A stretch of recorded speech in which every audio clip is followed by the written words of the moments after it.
Welcome to Private Equity Profits. Clifford Locks is a certified board of director, a trusted confidant to CEOs, C-level exec, and high-potential employees to help them clarify goals, unlock their potential, and create actionable strategic plans. Seth Greene is the nation's foremost authority on growing your portfolio companies with direct response marketing. He is the founder of the direct response marketing firm Market Domination LLC, and he is an 8-time best-selling author who has been interviewed on NBC, CBS, Forbes Inc., CBS Money Watch, and many more. Cliff and Seth interview top players in the financial sector, focusing on private equity firms, venture capital companies, and family offices, discussing developments and trends shaping the industry. These experts will share with you how they've grown their businesses and increased profit, and how you can too. And now, here's your host, Cliff Locks. Hello, everybody, and welcome to another episode of the Private Equity Profits Podcast. I'm Cliff Locks, your host, and today our guest is Kevin Bupp. He's the CEO of Sunrise Capital Investors and leads their strategic vision. Founded in 2014, Sunrise Capital Investors is a Tampa Bay real estate private equity investment firm focused on helping investors generate cash flow and build legacy wealth through commercial real estate investing. Kevin has over $150 million of real estate transactions under his belt. His extensive investment experience spans the gamut of apartment buildings, single-family offices, office buildings, parking facilities, rural land, condos, and mobile home parks. With over 2 decades of experience, Kevin also educates investors on how to locate, negotiate, and acquire commercial real estate to generate cash flow and legacy wealth for their families. He shares his experience through the Mobile Home Park Investing Podcast and the Real Estate Investing for Cash Flow podcast, which provides listeners with insights into his investment philosophy. In addition to his real estate endeavors, Mr. Bupp is passionate about giving back and is the founder of several charitable organizations, including runningforbruise.com and a social running club with more than 10,000 active members and 72 hours to Key West, an annual 280-mile bike ride to benefit impoverished families during the holidays. Very impressive, 280 miles. Kevin, thank you so much for being here. Yeah, thanks for having me, Cliff. I'm excited to be here. Tell me about your background, what you got you into investing. Yeah, it's a great question, and I'll try to keep the story somewhat condensed. I kind of accidentally happened into real estate. Age of 19, was going to school. Ultimately, going to school with not really much of a vision of what I wanted to do when I grew up, but just kind of running through the motions. And a gentleman by the name of David, who happened to be dating the mother of my girlfriend, right? Kind of a tongue twister there, was a local real estate investor. And I just befriended him. And he, small town I grew up in, but he lived a very different lifestyle than what I had experienced growing up. And that was intriguing to me. Not that I ever went without with my upbringing, but again, he lived a very flexible, in my opinion, lifestyle as far as it wasn't a 9 to 5. Like my parents were away each and every day, at their respective jobs.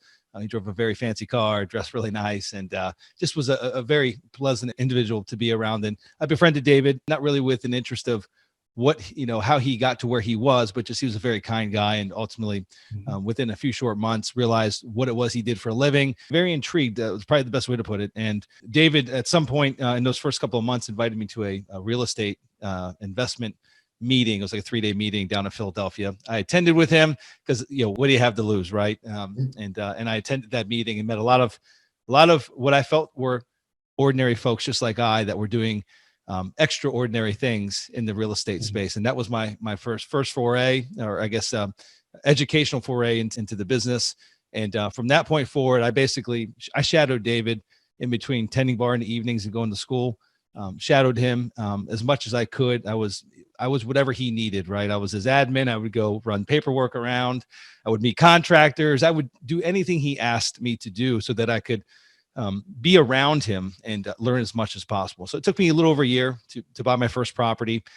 I didn't reinvent the wheel. I literally followed David's business model, which was for the most part, buying single family or small multifamily properties with the intent of turning them into rentals. That was the start of it. Saw a much brighter future doing that than that of a traditional job, 9 to 5, what have you, kind of working up the corporate ladder.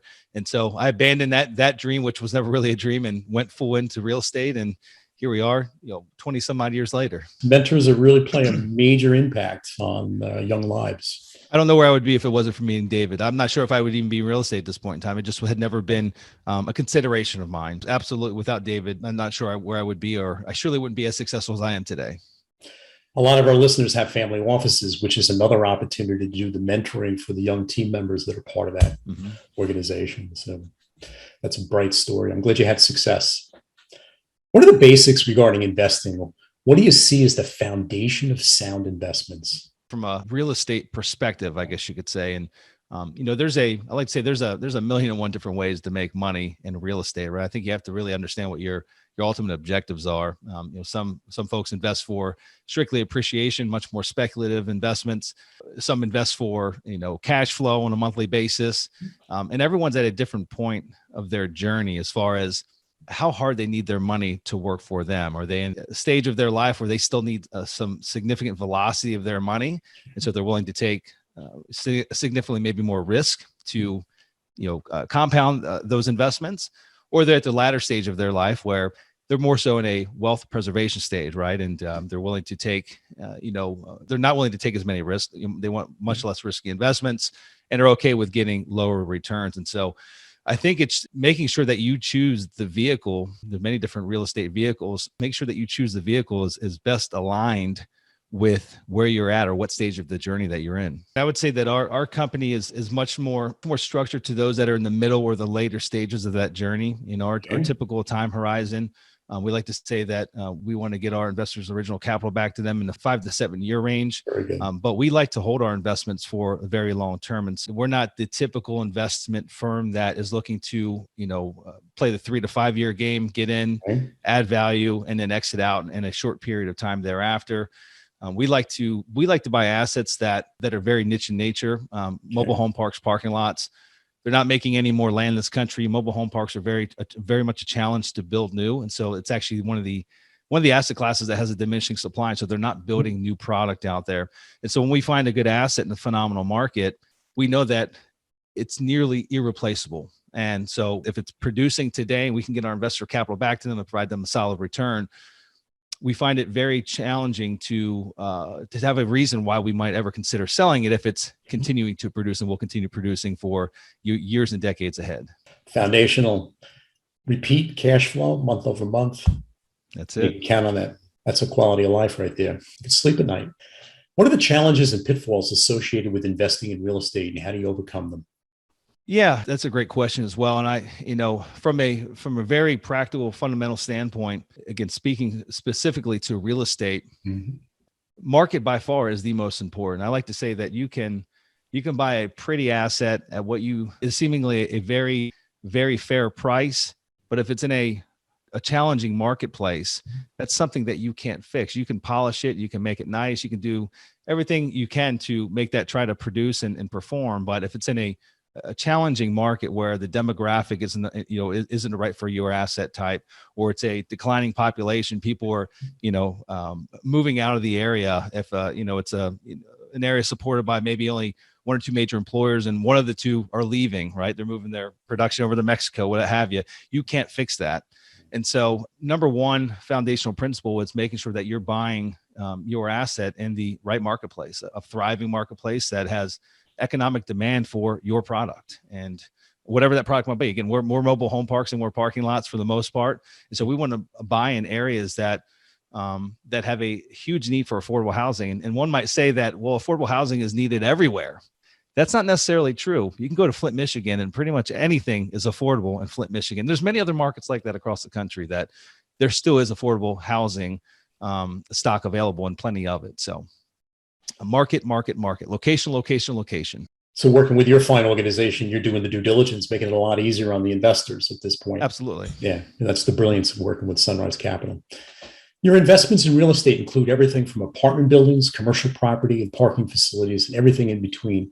What are the differences between all these assets makes one a fit some over the others? I don't think there's one that's better than the other. Okay. I've always considered myself and our firm, we're very much contrarian investors, but like kind of go the opposite direction. Right now the herd is all multifamily. I mean, that is the asset class of the decade. It's very challenging to find opportunities in the multifamily space. In fact, in order to achieve any type of reasonable IRRs, that's why most of the multifamily operators, they have to play within that, that 3 to 5 year horizon in order to actually achieve the double-digit IRRs that they present to their investors. If they were to hold it longer term, most of these assets are not cash flowing. They're not cash flowing. They're barely even making the preferred returns if they are at all, and so they have to exit out of it and realize that equity that they've built over that short period of time. And so it's very challenging to play the long game in those asset classes because that's where the herd's going. Mobile home parks, they are making a shift. The herd has been going that direction quite a lot over the past 3 years. Prior to that, that wasn't the case. It was a very much a niche investment. We're able to achieve those, double-digit IRRs without having to ever think about selling. And we're still able to achieve it, maybe just not as in much volume as we had in the past. And so, again, but it's still very much a contrarian niche investment.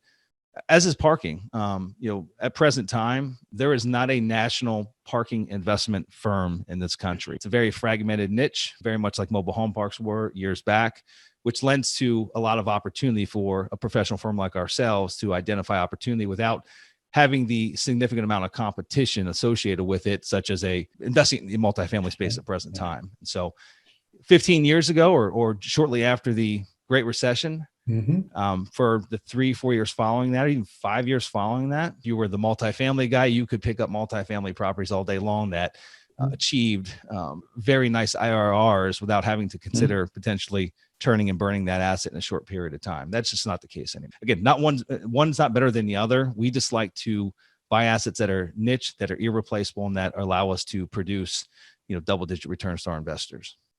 Yeah, we're seeing a lot of money coming in from overseas at this point in time, and it's the multifamily where the money's headed. Yeah, and I love that asset class. Don't get me wrong. I've got personal capital invested in multifamily. It really depends on what type of investor you are and what you're hoping to achieve with your capital, and also how much capital you need to deploy, right? And so, the multifamily space is a multi-billion-dollar niche, and it's any one multifamily complex. One can deploy tens of millions of dollars of capital at one time, and so for larger institutional groups that need to find a way to deploy $100 million, $200 million, $300 million. They have the ability to do that. Right. Mobile home parks, not so much. It's very challenging to deploy that type of capital into our space, given that it's got a diminished supply. And so there's no new stock being built. One of your goals is to create legacy wealth for your clients. I have a passion in helping succeeding generations manage inherited wealth. What do you think are the biggest considerations for the younger generations inheriting legacy wealth? It's a great question. I think obviously responsibility first and foremost, right? Education comes along, or I guess responsibility comes along with education, and educating yourself so that you can be a steward of that capital, that passed down capital from your family, that wealth from your family. And I think today, it's easier than ever to actually educate yourself on the various investment vehicles and what might be the best fit for you, given the world of podcast and YouTube and not and everything you hear on podcasts or on YouTube isn't necessarily true, right? But there's a lot of information out there flowing around, and I think taking the time to educate yourself, just understand the various options that are available, aligning yourself with professionals like you, Cliff, groups like us, and again, having a clear picture as to how to preserve that wealth that's being passed down. I think it all starts with education.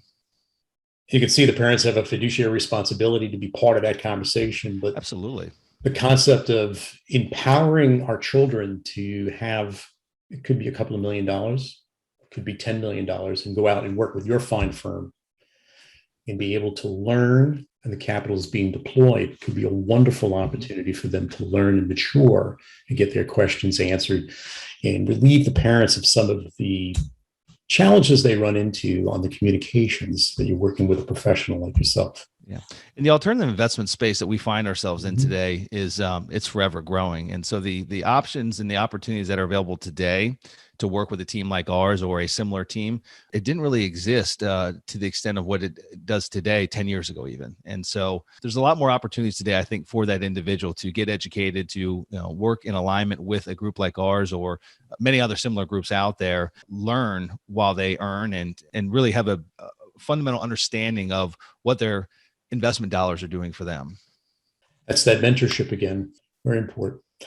Kevin, you host 2 podcasts to share your expertise with others. Tell us about them and what motivates you to share your knowledge with others. Yeah, no, I appreciate that. And it's a great question. The very first show that I started was Real Estate Investing for Cash Flow. I've always been a cash flow investor. Again, that was what was ingrained in me, by David, 20 some odd years ago. And so I've always bought investments, not in a speculative nature, but more so what can they produce on a monthly basis, what the overall return they can produce, and how ultimately I can use that income to pay down the principal of the debt and ultimately own that property free and clear, and put money in my pocket month after month. And so at some point in my journey, about 6 years in, when I was only focusing on single family, smaller type multifamily investments, about 6 years in that journey, I started dabbling in commercial real estate and kind of playing that bigger game. And then following that by about 4 years, so call it 10 years ago today, podcasts became, I wouldn't say they're popular, but they were a thing. Most people didn't know what a podcast was 10 years ago. However, I was an early adopter, listening to the various real estate podcasts that were out there, and there were no commercial real estate investing podcasts that existed. And so ultimately I decided to start one myself. At that point in my journey, I had ever educated anyone. I mean, surely I would answer questions and talk to people in investment club meetings and things of that nature, but I didn't know I had that part of me. I didn't know that it was there. And so I started that podcast, the first one, really with the intent of interviewing some really interesting folks, but also sharing those conversations with others. So I figured if I needed that information and I was seeking that information, there were hundreds or thousands of others that were seeking that same information. And what spawned out of that is something incredibly beautiful. What spawned out of that, it was the ability to reach now millions of people throughout 190 different countries, many who I've met over the years. Personally, they've come visit me in Florida, or we've met at conferences, or we've spoken on the phone, people that I've been able to touch and to educate and help them along their investment journey. And so it's been an absolutely beautiful thing. So I would say that my passion initially was it was self-serving, getting that information that I so desired, but also sharing, those interviews with others. But I very quickly realized that I really enjoyed and had the gift of helping others and educate others on the various topics that I was interviewing folks about. The Mobile Home Park podcast came a few short years later. And that was simply a way for me to really hone in on the niche that had become our focus. So the Real Estate Investing for Cash Flow podcast, we talk everything commercial real estate investing, and that can be anything from self-storage to multifamily to industrial to retail to office to mobile home parks. But then the Mobile Home Park Investing podcast really was more of a, how can I really help those that are looking to get into this particular niche, only mobile home park investing, and how can I really get a much more granular focus and share with them the business model that actually works. And so on that show, I spent a lot more time really digging into my business model, exactly what I did from A to Z, and folks found it incredibly helpful. And so that show has been going on for 6 years now. And again, helped many, many people get into the space. It was the very first mobile home park podcast that existed. Now I think there's 5 or 6 of them out there today. It's been a great thing. I really enjoy helping others. It truly has become a passion of mine, and I enjoy it immensely. Excellent leadership. Very giving. It's a good story. You're passionate about giving back to the community. Mm-hmm. Kevin, can you tell us more about the charities that you were involved in? Yeah, absolutely. The first one that I've been involved with about 11 years now is called the Tiny Hands Foundation. A very close friend of mine, Rod Cleef. I met him when I moved down here to Florida back in 2002. Rod and his brothers had started this charity literally one Thanksgiving just by creating some food baskets, getting a few names from the local church of less fortunate families that probably wouldn't be having a Thanksgiving meal, and going around and handing out food baskets on Thanksgiving Day. That's how it started. I've become very close friends with Rod over the years and helped him along with his charity as he grew it to feeding, thousands of families each and every year during Thanksgiving and Christmas. Mm-hmm. And so I started a 3-day charity bike ride, which you had mentioned during the introduction, in a way that if I didn't have money, but I could pedal. I've been a cyclist for many years now. If I could at least turn the cranks and pedal my feet, I'm sure there's a way we could raise money and help support this charity and get it back to helping those families that are probably even more in need today than what they were prior, right? Especially with the recession and lack of jobs and things of that nature that happened during that period of time. And so Tiny Hands Foundation is one. We feed roughly 10,000 families each and every holiday season here in the Tampa Bay and surrounding areas. And then the other charity is called Starting Right Now. It's another local charity that supports and helps educate and teach life skills to homeless children, children that have either aged out of the foster care system or have never made it into the foster care system because they don't fit the mold. Children that are self-selecting out of their own families because of drugs or abuse, but ultimately want to finish school. They want to get a higher education and need that positive role model support around them to help them achieve that. And so this is a local organization that provides those resources to them. So we support both of those. That's a strong message for the youth that's at risk. It's an That's important huge. market. I didn't know that problem existed. I didn't know. I was not aware of that gap in our system and up until a couple of years ago. So it's a beautiful charity and has helped, thousands of kids here locally. They've got a 98% success rate of kids going through the program and going to a higher education or the military. So it's huge. Legacy project. Do you see any trends in real estate investing sphere? And is there any way to take advantage of them as you look forward in today's inflationary market? Yeah, that's having your money in any type of hard assets during an inflationary environment is incredibly important. As far as trends, one of the trends that we're taking a very strong look at that we have a sincere interest in is the build to rent model. Right now, it's very challenging to purchase existing products. Cap rates have been compressed in pretty much any asset class that exists, while construction prices also have gone kind of bonkers over this last year or so. However, the shortage in primary and some really key secondary markets across the country, the shortage of quality rental housing is significant. There's a niche within that demand for rental housing, that of a family. It's not just a husband and wife or just a couple or a single individual that's looking for an apartment to live in. They need a 1 or 2 bedroom. It's that individual that they want more space. They want to be able to, not just, grow out of the space in a year or two and find another one. They want to live in a home. They want their backyard, but maybe they're not necessarily looking to settle down for the next 10 years. They don't want to go get a mortgage. They don't want to buy, but they're looking for a home to rent, a nice, newer A-class home to rent. So that build to rent model, it's like booming like gangbusters. There's a lot of opportunity in that space. It's got a lot of institutional attention at present time. So I think it's an opportunity on both categories of either going out and doing your own project and holding it for cash flow. Fannie Mae and Freddie Mac are both lending in that space now. They look at it as a horizontal apartment complex that did not exist, 3 or 4 years ago. They did not offer, high quality non-recourse debt to that niche. Mm-hmm. So there's an opportunity there, but then there's also an opportunity for someone that wants to capitalize on that niche, sell off to a large institutional group that will pay a premium for that asset. So that's probably one of the hottest outside of regular multifamily. That is probably one of the hottest and growing asset classes that exist today. Thank you for sharing that. I appreciate that. What are the current trends you see in general private equity market currently or going forward? Any insights you can share with our listeners?